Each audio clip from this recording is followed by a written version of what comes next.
Hello guys, welcome back to the channel and welcome back to elite wrestling. तो guys finally इस week का collision show हो चुका है खत्म, जो कि first ever collision special holiday bash था। और गाइज आज इस वीडियो के अंदर हम उसी के बारे में बात करने वाले हैं और हम जानेंगे कि इस वीक के कोलिजन स्पेशल हॉलिडे बैच पर क्या हुआ और हमें इस शो पर कौन कौन सी चीजें देखने को मिली है। इसीलिए ये सब बातें जानने के लिए ये वीडियो एकदम आखिर तक जरूर देखना। और गाइज ऐसे ही AEW से रिलेटेड हर एक न्यूज, रूमर और अपडेट और AEW के हर एक शो का रिव्यू पाने के लिए हमारे चैनल को सब्सक्राइब करना मत भूलना। पर अब ज्यादा देर न लगाते हुए चलिए वीडियो शुरू करते हैं और करते हैं इस वीक हुए कोलिजन शो का रिव्यू और जानते हैं कि इस वीक के कोलिजन शो पर क्या हुआ। तो गाइज इस वीक के कोलिजन शो की शुरुआत AEW के मेंस डिवीजन से कॉन्टेंडर क्लासिक कप टूर्नामेंट के मैच से हुई, जहां पर में ब्रायन डेनियल्सन क्लूडियो कैसनोली को फेस करते हुए दिखाई दिए। और गाइज ये दोनों ही मेंबर्स ब्लैकपूल कॉम्बैट क्लब के एक तरीके के पार्टनर्स है, इसलिए इन दोनों को एक मैच के अंदर एक दूसरे के खिलाफ जाता हुआ देखने के लिए काफी मजा आ रहा था, जहाँ पर इन दोनों ने ही फ्रेंडशिप को साइड में रखकर इस मैच के अंदर अपनी काफी शानदार परफॉर्मेंस दी है। और यहाँ पर ब्रायन और क्लूडियो दोनों ही एक दूसरे पर काफी तगड़े मूव्स लगा रहे थे, जहाँ पर इन दोनों को फाइट करता हुआ देख पूरा का पूरा क्राउड भी इस मैच के अंदर काफी इन्वेस्ट हो रहा था। और हमें इस मैच के अंदर बहुत ही बड़े एक्शन सीक्वेंसेस भी देखने को मिले। लेकिन जहाँ तक बात है इस मैच की विनर की, तो गाइस मुझे लग रहा था कि यहाँ पर ब्रायन मैच जीतेंगे, पर क्लूडियो इस मैच के अंदर काफी देर तक बने रहे और मैच के आखिर तक क्लूडियो इस मैच के अंदर काफी डोमिनेट कर रहे थे। और ब्रायन इस मैच में किस तरीके से बने हुए थे और क्लूडियो किसी भी तरीके से मैच जीतना चाहते थे, क्योंकि यहाँ पर टाइम लिमिट खत्म हो रही थी। और गाइस सरप्राइजिंगली यहाँ पर क्लूडियो टाइम लिमिट खत्म होने से पहले ब्रायन को नहीं हरा पाए और एज अ रिजल्ट ये मैच इस वीक के कोलिजन शो पर एक ड्रॉ के अंदर खत्म हुआ, जिसकी वजह से यहाँ पर इन दोनों स्टार्स को एक एक पॉइंट मिला, जबकि दोनों ने इस मैच के अंदर अपनी जी जान लगा दी थी। पर ये मैच खत्म होने के बाद यहाँ पर इन दोनों ने एक दूसरे को हैंडशेक किया और एक दूसरे को रिस्पेक्ट दिखाई, जो देखकर मुझे काफी अच्छा लगा कि आगे इनके बीच में कुछ प्रॉब्लम्स नहीं बढ़ रहे। पर इसके बाद में कोलिजन शो पर जॉन मॉक्सली, जे वाइट और स्वर्ट स्ट्रिकलैंड के लिए एक हाइप वीडियो देखने को मिला, जिसके बाद शो पर हमें द क्लेम अपने world ट्रियोस tag team championships Challengers top flight और एक्शन आंद्रेटी के खिलाफ डिफेंड करते हुए दिखाई दिए। और द क्लेम का ही रिटर्निंग मैच था, जहां पर अपनी इस रिटर्निंग मैच के अंदर द क्लेम ने अपनी काफी शानदार परफॉर्मेंस दी है, जहां पर काफी दिनों बाद द क्लेम इस मैच के अंदर अपने काफी नए इनोवेटिव टैग टीम मूव्स लगा रहे थे, जो देखने के लिए भी काफी मजा आ रहा था। लेकिन टॉप फ्लाइट और एक्शन आंद्रेटी भी इस मैच के अंदर काफी जबरदस्त तरीके से रसल कर रहे थे, जहां पर एक टाइम के लिए द क्लेम को रिंग के बाहर कर यहाँ पर टॉप फ्लाइट और एक्शन आंद्रेटी ने मिलकर बिली गन पर ही अटैक करना स्टार्ट कर दिया। पर फिर भी बिली गन इस मैच के अंदर बने रहे, जो देखकर यहाँ पर टॉप फ्लाइट ने बिली गन और एंथनी बोवेंस इन दोनों को रिंग के बाहर टेक डाउन किया और रिंग के अंदर एक्शन आंद्रेटी मैक्स कैस्टर पर अपना फिनिश लगाने के लिए गए, पर मैक्स कैस्टर ने इसे रिवर्स कर एक्शन आंद्रेटी पर एक रोल अप पिन कर दिया, जो कि वो समझ नहीं पाए। और as a result the claim ने ये मैच जीत लिया है और वो स्टिल है AEW world ट्रियोस tag team champions. जो देखा जाए तो फिर एक बार इस वीक के कोलिजन शो पर एक शानदार मैच रहा है, पर अब देखने के लिए मजा आएगा कि द क्लेम की वर्ल्ड ट्रियोस टैग टीम चैंपियनशिप्स के साथ आगे क्या होता है। लेकिन ये मैच खत्म होने के बाद भी यहाँ पर भी इन दोनों टैग टीम्स ने एक दूसरे को रिस्पेक्ट दिखाई। लेकिन इसके बाद में कोलिजन शो पर हुक का एक बैकस्टेज हाइप वीडियो देखने को मिला, जहाँ पर बात करते हुए हुक ने विली रुदा को एक FTW वर्ल्ड चैंपियनशिप मैच के लिए चैलेंज कर दिया है। तो देखना पड़ेगा कि अभी ये मैच कब होता है। लेकिन इसके बाद में कोलिजन शो पर कीथ ली में एक 1-on-1 मैच के अंदर ब्रायन केज को फेस करते हुए दिखाई दिए। और गाइस ये मैच कोलिजन शो पर दो पावर ऑफ सुपरस्टार्स के बीच में था, इसलिए मैच देखने के लिए काफी मजा आ रहा था। और दोनों ही तगड़े सुपरस्टार्स ने इस मैच के अंदर बहुत ही बढ़िया मूव्स लगाए हैं और यहाँ पर इन दोनों को एक दूसरे के खिलाफ जाता हुआ देख काफी मजा भी आ रहा था, क्योंकि इस मैच के अंदर काफी भारी भरकम मूव्स लग रहे थे और दोनों ही एक दूसरे को काफी काटे की टक्कर दे रहे थे। और ऐसे रेसलर्स को फाइट करता हुआ देख मैं तो काफी खुश था। और हमें इस मैच के अंदर भी एक शानदार मूव देखने को मिली, जब ब्रायन केज ने कीथ ली पर टॉप रोप से एक सुपर प्लेक्स लगा दी, जो इस मैच की एक काफी बढ़िया मूव रही। और यहीं पर ब्रायन केज ने इस मैच के आखिर में कीथ ली पर अपना फिनिशर F5 लगा दिया, लेकिन फिर भी यहाँ पर कीथ ली किक आउट कर पाए, जो देखकर यहाँ पर प्रिंस ताने ने ब्रायन केज को एक पेवर ब्लॉक दे दिया। और यहाँ पर ब्रायन केज कीथ ली को उस पेवर ब्लॉक के थ्रू फेंकना चाहते थे, पर कीथ ली ने out of nowhere Brian Cage पर अपना फिनिशर बिग बैंग थ्योरी लगा दिया और उन्हें पिन कर कीथ ली ने ये मैच जीत लिया है। जो मैच सच में कीथ ली के लिए काफी शानदार मैच रहा। पर ये मैच खत्म होने के बाद यहाँ पर माइक लेकर बात करते हुए कीथ ली ने कहा कि आज से करीब 1 साल पहले किसी सुपरस्टार ने ऐसे एक पेवर ब्लॉक लेकर कीथ ली पर अटैक किया था और लगभग उसने कीथ ली को रिटायर ही कर दिया था। लेकिन कीथ ली अब भी रेसल कर रहे हैं और काफी जल्दी कीथ ली उसका house brick by brick take down करने वाले हैं। जो बातें कीथ ली ने कही और कीथ ली की इस प्रोमो से हम समझ पा रहे थे कि यहाँ पर कीथ ली स्वर्व के बारे में बात कर रहे हैं। तो देखने के लिए मजा आएगा कि जब कीथ ली स्वर्व के पीछे जाते हैं तब इन दोनों के बीच की राइवलरी कितनी जबरदस्त होती है। पर इसके बाद में रेने पिकेट बैकस्टेज में टोनी स्टॉर्म का इंटरव्यू लेते हुए दिखाई दी और यहाँ पर रेने पिकेट ने पूछा कि फाइनली रियो विमेंस चैंपियनशिप के लिए आने वाली है, इस पर टोनी स्टॉर्म का क्या कहना है। पर इससे पहले रेने पिकेट ने रियो के कंडीशन के ऊपर बात करते हुए मरिया मे से पूछा कि मरिया मे लास्ट वीक जो चीजें की है वो क्यों की है। और यहाँ पर बातें एक्सप्लेन करते हुए मरिया मे ने कहा कि मरिया मरिया ने लास्ट वीक ये सब चीजें टोनी स्टॉर्म को बचाने के लिए की है और मरिया में टोनी स्टॉर्म के लिए हर एक पॉसिबल चीज करेंगी जिस पर टोनी स्टॉर्म का क्या कहना है ये जानने के लिए मरिया में यहाँ पर टोनी स्टॉर्म का अप्रूवल लेना चाहती थी। पर फिर एक बार टोनी स्टॉर्म यहाँ पर मरिया को ऐसा दिखा रही थी कि उन्हें फर्क नहीं पड़ता कि मरिया में क्या कर रही है। और यहाँ पर आखिरकार बात करते हुए टोनी स्टॉर्म ने कहा कि वो रिहो हो या फिर और कोई, पर टाइमलेस टोनी स्टॉर्म के सामने कोई नहीं टिक पाएगा। जो बात यहाँ पर टोनी स्टॉर्म ने कही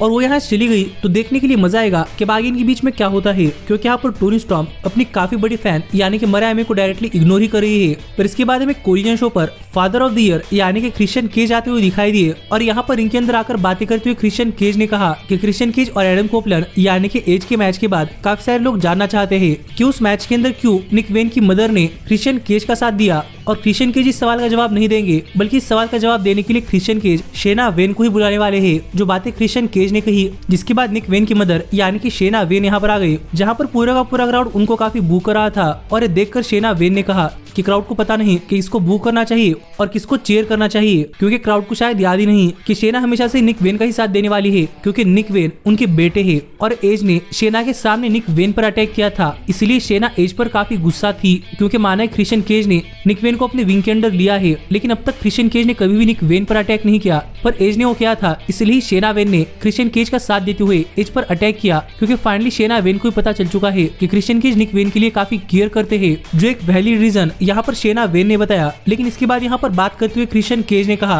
कि क्रिश्चियन केज की फैमिली अब फाइनली कंप्लीट हो चुकी है। लेकिन जहाँ तक बात है एज के चैलेंज की, तो क्रिश्चियन केज इसे डायरेक्टली चैलेंज तो नहीं समझ सकते, पर यहाँ पर क्रिश्चियन केज एज की एक फाइनल रिक्वेस्ट मानकर यहाँ पर एज का ये चैलेंज एक्सेप्ट करते हैं। और इसके बाद एज क्रिश्चियन केज से कोई फेवर नहीं मांग सकते। जो बात यहाँ पर क्रिश्चियन केज ने कही, यानी कि फाइनली ये मैच वर्ल्ड एंड पे-पर-व्यू के लिए ऑफिशियल हो चुका है, तो देखने के लिए मजा आएगा कि इस मैच के अंदर क्या होता है। पर इसके बाद में लेक्सी बैकस्टेज में AEW world tag team champions यानी कि रिकी स्टार्स और बिग बिल का इंटरव्यू लेती हुई दिखाई दी। और यहाँ पर बातें करते हुए रिकी स्टार्स और बिग बिल ने कहा कि इन्हें पता है कि अपने world tag team championships Chris Jericho और केनी ओमेगा के खिलाफ डिफेंड करने वाले हैं, लेकिन अब केनी ओमेगा इनसे बचने के लिए बीमारी का बहाना बना रहे हैं। और ये बहाना नहीं चलेगा, अगर ओमेगा को मैच चाहिए तो ओमेगा वापस आए, नहीं तो आज के बाद ओमेगा बिग बिल और रिकी स्टार्स से मैच ही ना मांगे। जो बात यहाँ पर बिग बिल और रिकी स्टार्स कर ही रहे थे, कितने में यहाँ पर क्रिस जेरिको आ गए और यहाँ पर आकर बातें करते हुए जेरिको ने कहा कि माना कि जेरिको और omega AEW world tag team championships के लिए नंबर 1 कंटेंडर है और उन्हें आगे मैच भी मिलने वाला है, पर प्रोबेबली ओमेगा जेरिको के साथ नहीं होंगे। लेकिन जेरिको ने टैग टीम चैंपियनशिप का कॉन्ट्रैक्ट साइन किया है और जेरिको उनको फेस करने ही वाले हैं। जो बातें कहकर क्रिस जेरिको यहाँ चले गए तो देखने के लिए मजा आएगा कि AEW world tag team championships के लिए क्रिस जेरिको अकेले किस तरीके से रिकी स्टार्स और बिग बिल को फेस करते हैं।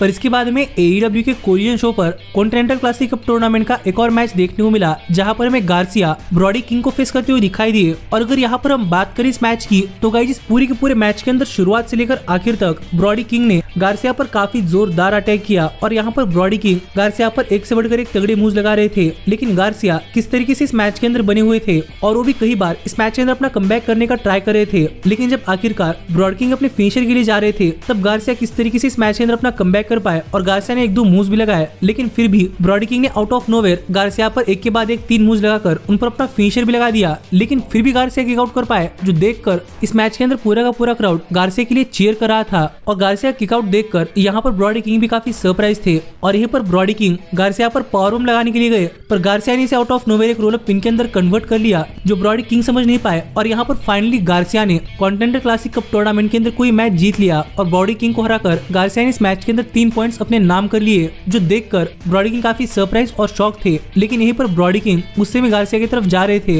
पर तभी सभी लाइट्स ऑफ हुई और लाइट्स वापस आने के बाद हमने देखा कि यहाँ पर हाउस ऑफ ब्लैक रिंग के अंदर आ चुका था और मिलकर गार्सिया पर अटैक करने के लिए जा ही रहा था कि तभी गार्सिया के पार्टनर यानी कि मैट नार्ड रिंग के अंदर आकर गार्सिया को बचाने के लिए गए, पर तभी numbers advantage house of black के पास था, जो देखकर यहाँ पर नंबर्स इक्वल करने के लिए FTR आ गई और यहाँ पर FTR को देखकर हाउस ऑफ ब्लैक यहाँ से भाग गया। पर माइक लेकर बातें करते हुए FTR ने फाइनली हाउस ऑफ ब्लैक को एक टैग टीम मैच के लिए चैलेंज कर दिया है। तो देखने के लिए मजा आएगा कि जब हाउस ऑफ ब्लैक और FTR एक टैग टीम मैच के अंदर एक दूसरे के आमने सामने आते हैं तो ये मैच इतना जबरदस्त होता है। पर इसके बाद में कोरियन शो पर AEW की विमेंस डिवीजन से एक टैग टीम मैच देखने को मिला, था, जहां पर हमें जूलिया हार्ट और स्काई ब्लू, एबेडॉन और थंडर रोजा को फेस करती हुई दिखाई दी। और गाइस ये मैच भी AEW की विमेंस डिवीजन से एक ठीक ठाक मैच रहा है, जहां पर इस मैच के फर्स्ट हाफ में यहाँ पर हील टीम ने काफी डोमिनेट किया और जूलिया हार्ट और स्काई ब्लू मिलकर एबेडॉन पर काफी तगड़ा अटैक कर रही थी। पर जैसे एबेडॉन ने इस मैच के अंदर आउट ऑफ नोवे थंडर रोजा को टैग दे दिया, वैसे ही थंडर रोजा ने इस मैच के अंदर आकर अपनी शानदार परफॉर्मेंस डिलीवर की और थंडर रोजा के लिए उनका कमबैक मैच था, इसीलिए पूरा का पूरा क्राउड भी यहाँ पर थंडर रोजा को सपोर्ट कर रहा था। और यहीं पर थंडर रोजा ने जूलिया हार्ट को टर्न बगल पर बांधा और स्काई ब्लू पर अपना फिनिशर लगाकर उन्हें पिन कर थंडर रोजा ने अपने रिटर्निंग मैच जीत लिया है, जो देखकर जूलिया हार्ट और स्काई ब्लू तो काफी नाराज थी। पर अब देखने के लिए मजा आएगा कि एबेडॉन और थंडर रोजा के साथ आगे क्या होता है। पर इस सब के बाद फाइनली यहाँ पर टाइम हो चुका था कोलिजन शो के मेन इवेंट का, जहाँ पर हमें कॉन्टिनेंटल क्लासिक टूर्नामेंट मैच के अंदर अंद्रादे एडी किंगस्टन को फेस करते हुए दिखाई दिए। और गाइस फिर एक बार मेन इवेंट के अंदर ये मैच एक काफी हार्ड हिटिंग मैच रहा है, जहाँ पर इस मैच के अंदर हमें अंद्रादे और एडी किंगस्टन दोनों की काफी जबरदस्त परफॉर्मेंस देखने को मिली है और दोनों ही एक दूसरे पर मानो ऐसे अटैक कर रहे थे कि वे मैच जीतने के लिए कुछ भी कर सकते हैं। जिसी बीच हमें अंद्रादे कई बार इस मैच के अंदर एडी किंगस्टन पर अपना फिनिशर भी लगाने के लिए जाते हुए दिखाई दिए, पर एडी किंगस्टन ने इस मैच के अंदर हर बार अंद्रादे को आउटस्मार्ट किया और फाइनली आउट ऑफ नोवेयर अंद्रादे पर अपना फिनिशर लगाकर उन्हें पिन कर एडी किंगस्टन ने यह मैच जीत लिया है, जो रिजल्ट मैंने कभी एक्सपेक्ट नहीं किया था। पर एडी की ये मैच जीतते ही ब्रायन डेनियल्सन यहाँ पर आ गए और इन दोनों के बीच में एक फेस ऑफ के साथ ही इस वीक का कोलिजन शो ऑफ एयर गया, क्योंकि कॉन्टिनेंटल क्लासिक कप टूर्नामेंट के अंदर नेक्स्ट मैच अब इनका होने वाला है। और ऐसे में ये शो ऑफ एयर तो गया, पर AEW ने अपने सोशल मीडिया हैंडल्स पर कुछ वीडियो शेयर किए हैं, जहां पर हमने देखा कि शो ऑफ एयर जाने के बाद क्या हुआ।